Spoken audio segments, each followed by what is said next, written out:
Welcome to this week's Shtick. This is the beginning of season 25, also the beginning of winter. That's why we have a fire going. And we're going to warm your coggles with some learning from two prominent rabbis. One from Australia, his name is Avram Jacks, and he's from Turak Shul. He'll be speaking about the relationship of women and Judaism through the Kabbalah. The other rabbi we'll be having for you is Rabbi Yosef Yitzhak Jacobson from New York. He's from yeshiva.net, and he is quite an amazing speaker, very powerful.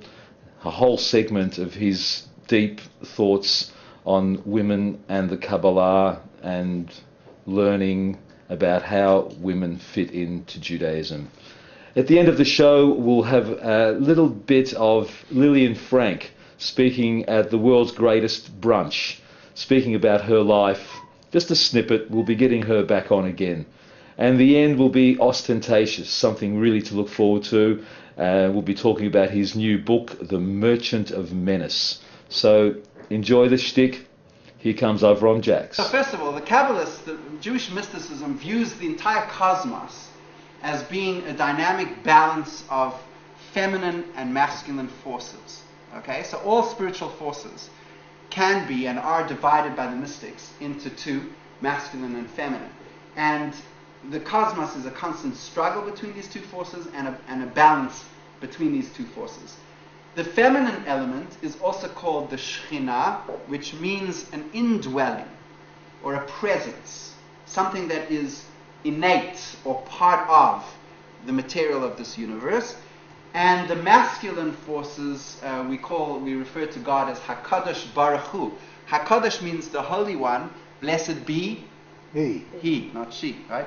I remember I was once in a place called Berkeley, California, which is also known as Berkeley, California.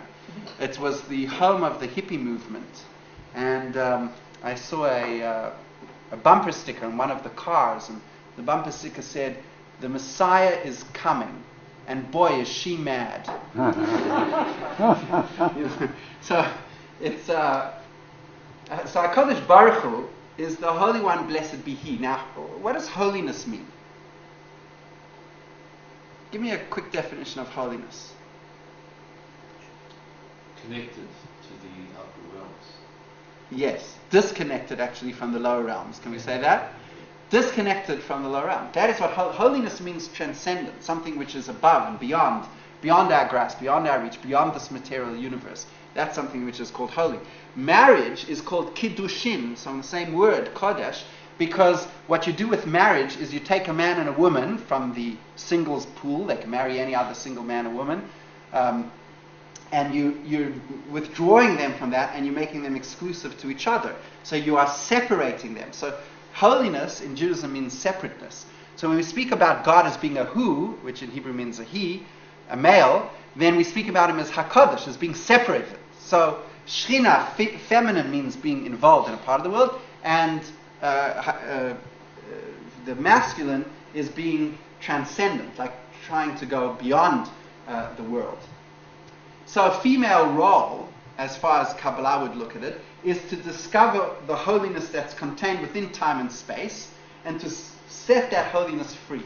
So that's why the primary responsibility to educate children and to teach them moral values is primarily a female role, because females are good at finding the goodness, that kernel of goodness inside a child, and setting it free, allowing it to come to the fore and to express itself. While a male role would be to capture that holiness that's out there, and draw it down into the confines of time and space. So a man is all about drawing things into time and space. Therefore, when there are time-bound mitzvahs, there are certain positive commandments, like you have to say, put on tefillin during the day. You have to say the Shema at strict times during the day. Women are exempt from those mitzvot. They don't have to keep those commandments because they are not, their spiritual experience is not bound in the same time-space limitation that a man's is. Which is, by the way, why women have a commandment to pray, but not necessarily to pray in a shul. Because what is a shul? A shul, a synagogue, is a place of rules and regulations. You can pray anywhere, almost anywhere. But you come to a synagogue, and there are certain rules and regulations about how a synagogue, there's times that it starts, that it stops, there's laws and rules and regulations that govern it. Harmony, that's the Kabbalistic ideal. A unity, harmony, and synthesis between the masculine and feminine forces in the cosmos. So until today, historically speaking, and until this point, mostly the masculine forces, muscle power, conquering the world, this is what was considered glorious and brought fame and fortune to everybody. But the creation of life, nurturing life, was considered to be second class, to take a back seat to the masculine forces. The Zohar says that in the Messianic era, the feminine forces will rise higher than the masculine forces. They'll be greater and more predominant than the masculine forces. What that means, and we're starting to see that today, is that there is a understanding and a value that's being given to feminine energies and feminine abilities in today's society over and above what we've seen historically. And I think that again, that is very consistent with what I've been saying all along, that it brings us this feminine, the fact that feminine energies are being more valued now in our days, and as we go into the future it will be more and more, is consistent with the fact that females are participating in the workforce and achieving great things and creating great change, whereas before in history they created, they were not recognized for their ability.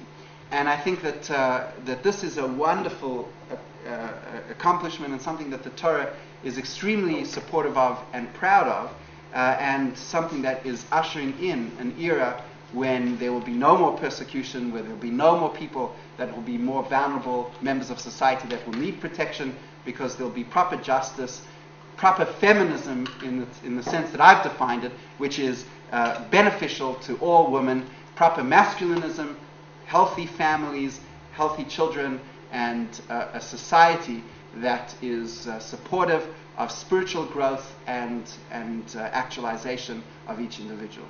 Who may? All right, so now... A South African bloke said to me the other day, "When did you park your car? Did you park your car on the grass, or did you park up your arse?"